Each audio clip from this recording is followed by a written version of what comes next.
Can you just enlighten me a little bit about yield farming? Yield farming. Marvelous. Yeah, I do hear about crypto farmers these days. Though I don't really know about it. Please. Okay. All Marvelous. right. Let me say something about yield farming. Basically, yield farming it's what it is, farming. But these decentralized exchanges, different decentralized exchanges have their own patterns for yield farming. In Uniswap, you would have to first of all provide liquidity in their different pools, and from here because it is a decentralized application, they don't have a store for funds. If if you're looking at Binance now, um, Binance, how would I put it? I'm looking for you to break this down to the barest minimum. So let's go to the banks. If you open an account with the bank, right? So if you open an account with the bank and you put, let's say, 10,000 naira in the bank, the money is there as liquidity. So tomorrow, if you go to the ATM, please, who be this? We are Brian, not here. Brian, please Sorry, I mute your beg, no mic. vex. No vex. All right, thank you. So, where was I? So you put money in the bank, for example, then you want to go and withdraw in the ATM. You did not put money in the ATM, but the bank has added liquidity in the ATM so that you can withdraw. I'm trying to make this as basic as possible. So because of the figures you have in the ATM, you can actually withdraw in the bank. Sorry, you can actually withdraw money from the ATM even if you didn't put any money there. So it was the bank who added liquidity. There's a centralized organization. They put their own money there so that you can withdraw from the ATM. Bringing it down to Binance. Binance is an exchange. You buy and sell. So if you want to buy ETH, who are you buying ETH from? That's the thing. Who are you buying ETH from? You're buying from the exchange. You're buying from the liquidity of the exchange. The exchange has Ethereum in a particular quantity that they've put on the exchange to facilitate movements, to facilitate buying and selling of Ethereum. Let's say, let me use this per Ethereum USDT. So they have a quantity of USDT, they have a quantity of Ethereum, so that if you want to buy or sell, you have what to buy or sell. Because what you and I have are just figures. So they have the liquidity for centralized exchanges. Now, when you come to decentralized exchanges like Uniswap, MoniSwap, and the rest of them, you see that these people they're not a centralized exchange. So there's nobody that can come and say, okay, I put it is my money that everybody is buying and selling with. So they need people who actually fill that blank, fill that gap that the centralized the Binance and the other centralized exchanges they feel. Like for Binance now, they have their own liquidity as an organization. But for Uniswap and MoniSwap, that is a decentralized organization, they don't have any centralized figure to take charge of those things. So they depend on the decentralized public, you and I, to do that. People who have good money and big money. That is another thing that makes it decentralized. So you bring your own funds, I bring my own. Other people who are interested in their own funds and pool together in a particular liquidity pool. Let's say Ethereum DAI. So ETH DAI liquidity pool. I like using that as an example because that's one I'm sure I've done. So there's ETH DAI, there's ETH USDC, there's ETH USDT, there's wrapped ETH USDT and the rest of them. So, but for let me say Ethereum DAI. So you want to put liquidity for Ethereum DAI. What are you doing? You're trying to make it possible for anybody who is buying DAI with Ethereum to buy, and anybody who is selling DAI to sell. That is, if you're selling DAI to Ethereum, you can sell. If you're buying DAI with if you're buying Ethereum with DAI or anyhow I want to do it, you can actually see what you can use to facilitate that's your trade. So if there's no liquidity, that means there's nothing to buy or sell. So you need people who are going to, since it's not a centralized exchange, you need people who are going to help put together resources to make that swap possible. So you can actually provide liquidity. Then how do you benefit from providing liquidity? You provide liquidity, you benefit by the fees, all those fees. Yeah, but you need to have the collect fee as you swap this one, you pay $5, $2, $10, depending on the time and depending on the trade. So all those fees now, when pulled together, when gathered together, you have a percentage for Uniswap. I think they give 0.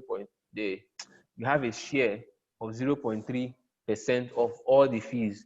Let's say the fees in the whole, let's say maybe the whole month or the whole week, I don't know, it's like let's say $1 million. Out of that $1 million, you have a part in 0.3% of it, right? You have a part in 0.3% of that pool of all the fees that are accumulated from ETH of the accumulated by the ETH and DAI pool. That is all the transaction made by Ethereum and DAI.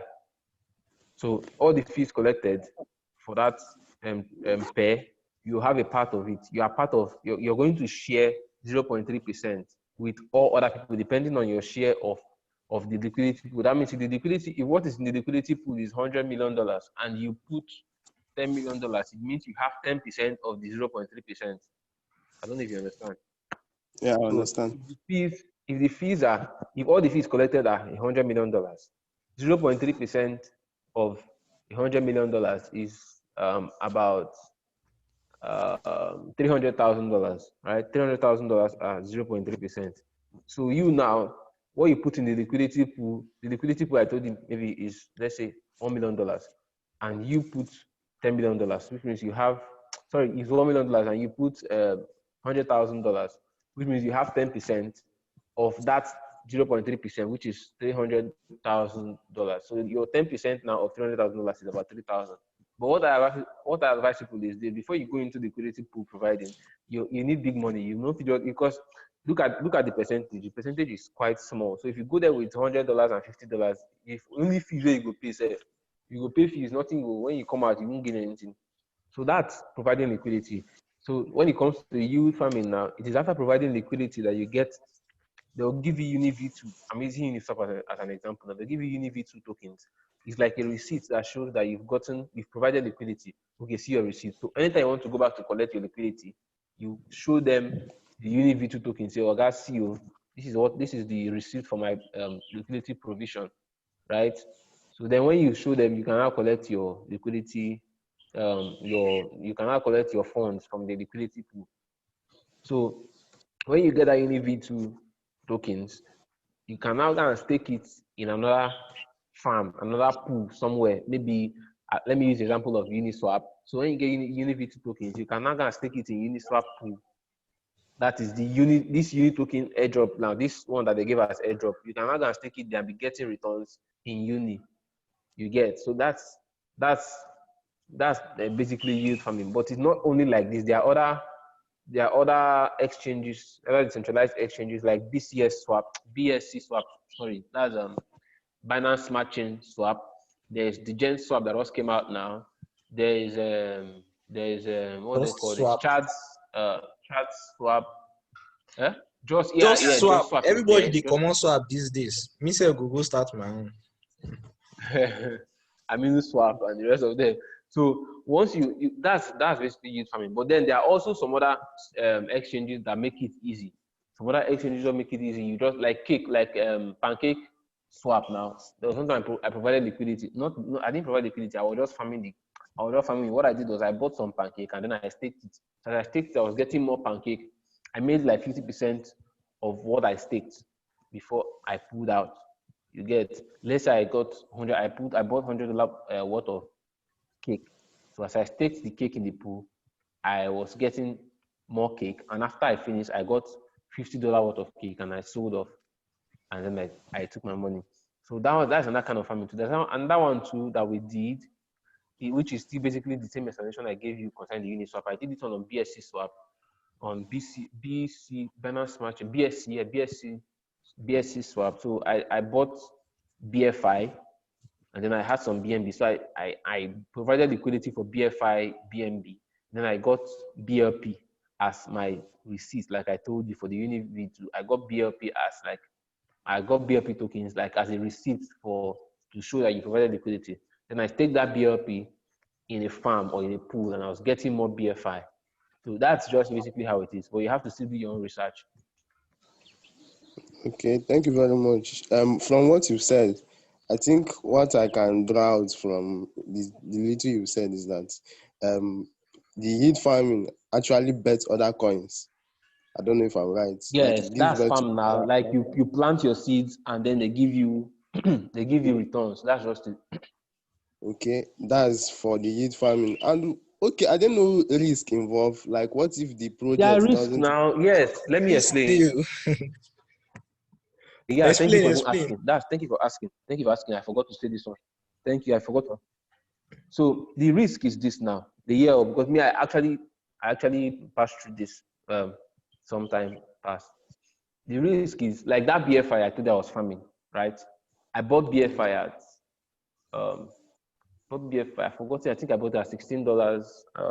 I've forgotten how much I bought it, but it was quite high, right?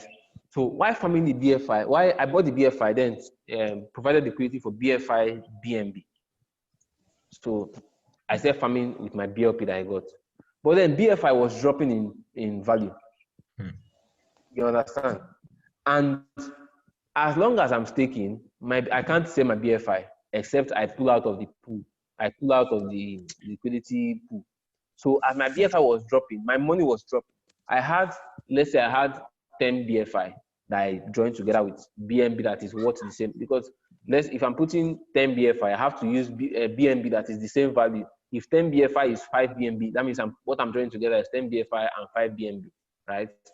So it doesn't have to be 10 BNB and 10 BFI. They just have to be the same dollar worth, both of them. So if 10 BFI is $50, that means I must have $50 worth of BNB and put them together and add to the liquidity pool. So my BFI that I bought it around like $16, $15. So when I put them in the liquidity pool, I was getting more BFI, but the value of BFI was dropping. You get BFI moved from $16. I sold at around $8, I be $10. You understand? But what helped me now was I stayed long enough in the pool, right? I mined more BFI. I found more BFI. So that the amount of BFI I sold at $8 or $10 was now more. Let's say I bought 10 BFI for $16. That's $160, right? Then I got like 8 more BFI. I got 8 more BFI, which is around $140. I think I'm just guessing. Which is about $136. Yeah, right. And then if you add the two of them, that's about $290. Yeah. You get me? So that is no. I bought. Hold on, please. I bought the 10 DFI 160. Then I mined extra 8. So when the price dropped to $10, what I was having was $100. Then plus the 8 I got, which is 108, which is $80. So put them together is 180. So I'm making like 20%, $20 profit instead of losing entirely because I got more BFI. But what if I didn't get more BFI? So Right? if you had pulled out that time when you had just 10, that means you wouldn't have even made anything out of it. That's true. But what if the APY was small? APY is annual percentage yield. What if the APY of that pool was small? That is, what if the returns I was getting was slow or smaller? I was just getting small, even if I stayed from now till tomorrow. By the time I will wait, the BFI will keep dropping. So that's the risk. So you have to prepare for that risk. You get. Why some pools are not just profitable. Some you need big money. There's a lot of you just have to study. See, just know that this yield farming, now still for rich people. If you have big money, that's the only time you can enjoy it. You can't put your $50. It all depends, Sha. It's true. But it depends. These new swaps that are coming up now, don't like any swap that is on Binance chain is not the fees are not cheap, so it can help. Even if people don't scalp for normally you can't scalp on any swap, they mad. But now people are scalping on BSC. The fees now. The fees are low, 0.1, $0.01. You know, so you can actually look for a coin, buy low, sell high, buy low, sell high. But That's you can't the try it on any advantage. swap. No, not possible. Yeah, so that's just the thing. So all these things, and that thing that helps is experience. No matter how the kind of knowledge you get, you still need experience to connect the dots. Experience. So it has helped me. These few 3 months have helped me because I've experimented a lot. Some of the things I've read, some of those I say, okay, I don't read them, I don't know them. It now helps when I actually experience them on my own. I know that okay, this is the cause of this, this is the cause of this. So as you experiment small, you go see the get. That's that. So no be something wey Can I person add go one just more? jump enter o. Abeg o. You need to So, understand some okay, metrics, the way some things work. Like you need to understand how all those liquidity pools work, liquidity providing, I, I, everything. okay. I beg, sorry, I asked too much. Can I still ask one more? Ask what? Ask. Okay, in this youth farming now, I discovered that some people do keep it secret. I don't know, like you go see person now, maybe he gets one project with him farm. You don't get to hear about it anywhere in the media, not even Twitter or anything. Just, I don't know, is it when much people enter into that particular farming, did the value drop or anything? Why don't people talk about it? Okay, take for instance, Um. this Okay. the gen airdrop that happened about 2 days or 3 days ago. We didn't get to hear it much like that Uniswap kind of airdrop. Wait, Let me explain. Let this me is explain the gen. DGen for you. Okay. Okay, the DGen. One of the reasons me, I didn't even talk about it because me, I lost. Let me explain. Let me explain what happened to you that DGen. So the airdrop came. Normally, you go feel saying that I didn't. I was at fault, so I didn't really do research on the project. I felt I see one of those airdrop make I sell off, mark cash out. So I wanted to sell off. Someone said hold. So I held on, and then I noticed that the degen is very, very volatile. It was going up, coming down, going up, coming down. So I decided to hold till morning. I held that coin till morning. It moved for me. It moved from I think 1 or 2 BNB to like 7 BNB. So immediately I clicked sell, immediately I clicked on swap. As it is swapped and stopped, I saw the gen at 15 BNB. That is mainly my own sell order go. I saw the gen at 15 BNB. I'm mad. I tried by and FOMO can't enter in his emotions. So I now went back in. I now like loaded more BNB, not the airdrop again. Now I can't put more money. I now try to buy again. I bought, the price go down. I said, waiting be this. I decided to hold. I held the price went down. I sold off. You find the price go. I said, which kind of nonsense be this? Like at the all in all, after rating, I noticed I lost money. So this kind of airdrops is not something most people lost. Most people didn't wait to get the value, so they can't talk about it. You understand? So I won't come and start telling me about something I lost, except you are part of the circle. Now people who did the circle go feel understand. Say, okay, um, I lose money. It's not something that they are going to announce. But the airdrop came, nobody knew. It's not like it came like Yeah, Uniswap. Uniswap came was exactly, already high. exactly. Uniswap Nobody came knew was already anything. high. Exactly. The gen came, the gen was low. So it was just like normal airdrop that pays. So everybody wanted to sell. People sold at 20, some people sold at 10, some people sold at $30, some sold at 50. I don't know if they sold. I know someone who held till 700. Like, okay, no, it didn't reach 700, it held like $500. You get. So it's not everything that people will actually come out. See, Uniswap airdrop, no be waiting to happen 2 times. Like that, it doesn't happen. It's not something that happened today, tomorrow it happens again. So Uniswap noise was mad because as they cash out, they see money straight. No be, you don't need to hold them. Some people that held it lost money in the process of holding. Some gain too. So that's why Uniswap noise was plenty. You understand? And then when it comes to yield farming, the noise is not plenty because, like I told you, the more people are in the pool, The less the more money, the less money you make, the more the competition. competition, the less the interest. So people won't necessarily talk about it that much. It's only people who Exactly. sabi the people who don't, whether you do your own research and find out, people will make noise about it. And let me explain one last thing to you. The noise is anytime you see a coin making noise on Twitter, sell off. If you have that coin, sell it off. They This is a won't secret. pour be that. Once a coin don't they once you see a coin don't they make people are talking about it, that is when to sell. This Like Tron. information, I swear. See, once people don't make about and sell, because if you've been holding these things before the noise comes, if you don't make 50%, 100%, that's the time to sell off and cool off. Because once you start making noise, the thing will come go up. People will hold and think will come up money, and once you come money, it will go down.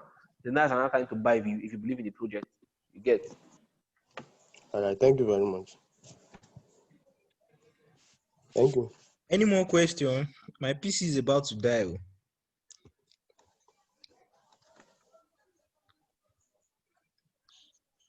Any more question? So people just come spectate for you. Ibrahim, no question. Razak, who is? I didn't assume now. Hey, Voski, how far now?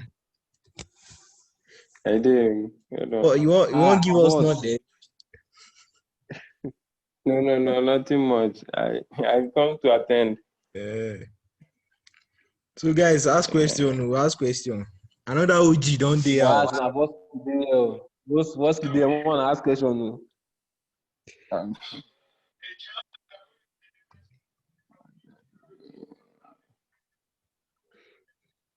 Another question. Go on. I want to ask. Why some people they see futures trading like gambling? I think. Eh? Why some people they view futures like saying a gambling? Na gambling now. You just look up, no be gambling. Na gambling now. You dey trade futures. No, not yet. Futures na gambling. For me, na gambling. I don't know anybody else. Forget all Boss, those grammar wey they explain could again. disturb you with. They could all disturb you with grammar. Futures na gambling. Okay.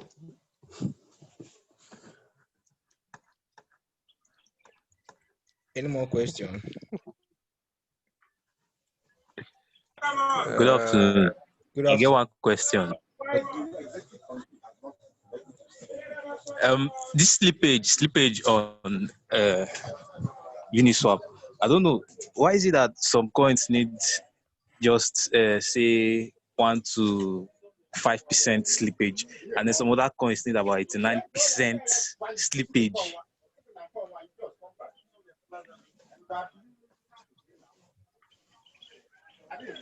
Hello. Elpriist, you there? Yeah, I did. Okay, make an answer now. Okay.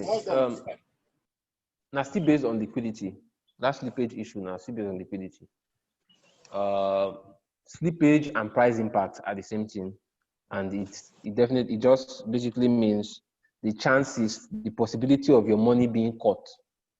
That is, if let's say you're buying a coin, you're putting $100 worth of Ethereum in a coin, or let's say you're putting $100 in a coin, you want to buy a coin for $100.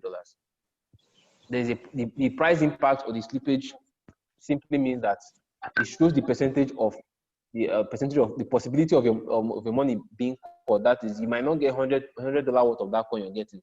If you see if the price impact or the slippage is 20%, that means the lowest money you can get if you're putting $100 worth, the highest money you can get is the lowest money you can get is $80. Listen, let me explain. Let's say you're putting $100 in.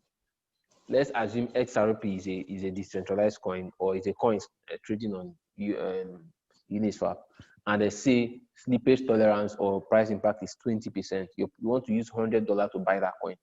So once you buy, the possibility that you're going to get $100 of that coin is low. In other words, you're going to get at least $80 worth of that coin because of the price impact.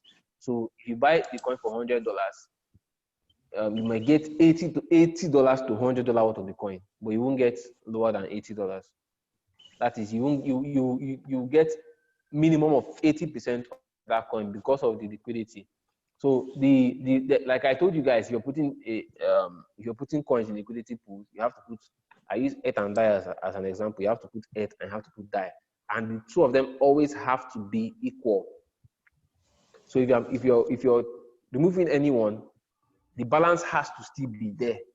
So when bringing it back to the $100 XRP, if I'm taking out XRP, I still have to leave some how goes now for you? I still have to leave some XRP to balance up. That is why the 20% the slippage tolerance comes in. It has to be balanced.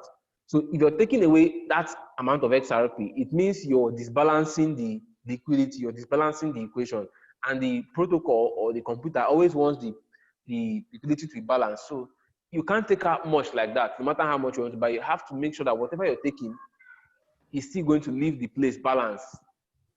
I wish you understand this thing. You see, whatever you're taking has to still leave the liquidity balance. You can't just come and take let's say they have $100 worth of ETH, $100 worth of DAI. You can't just come and take $50 worth of ETH out and leave $100 worth of DAI. No, they have to be equal.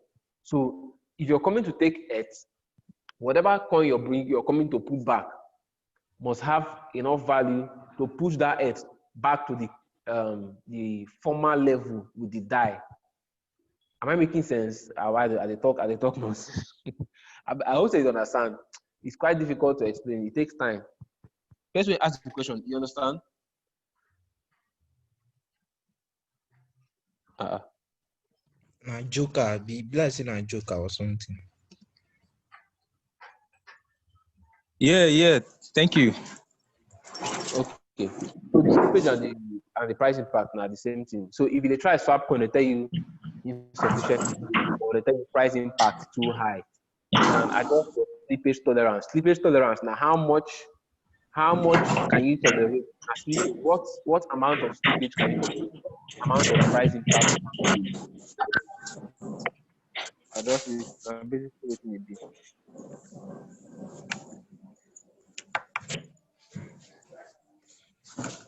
Any more questions? Sorry, I have a question. Please. Okay. This slippage tolerance, is there any possibility that it might affect the exchange?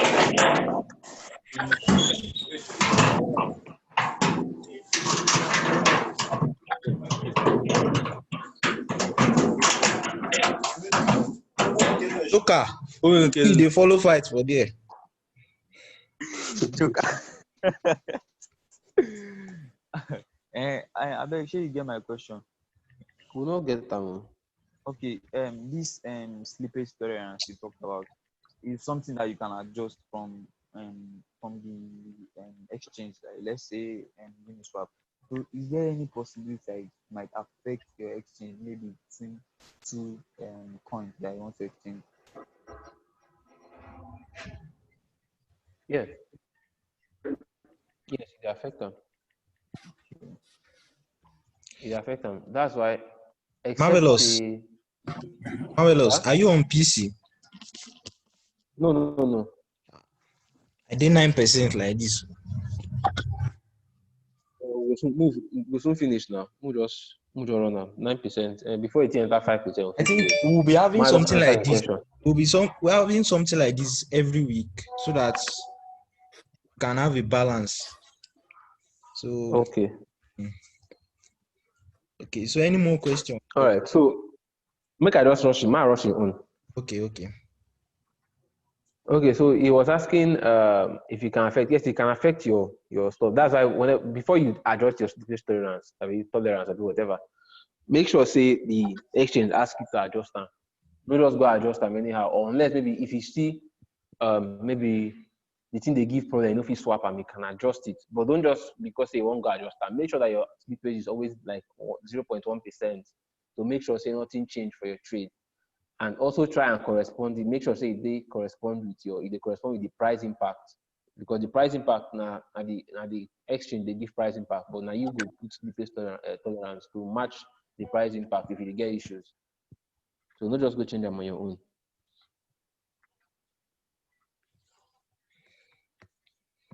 Thank you very much.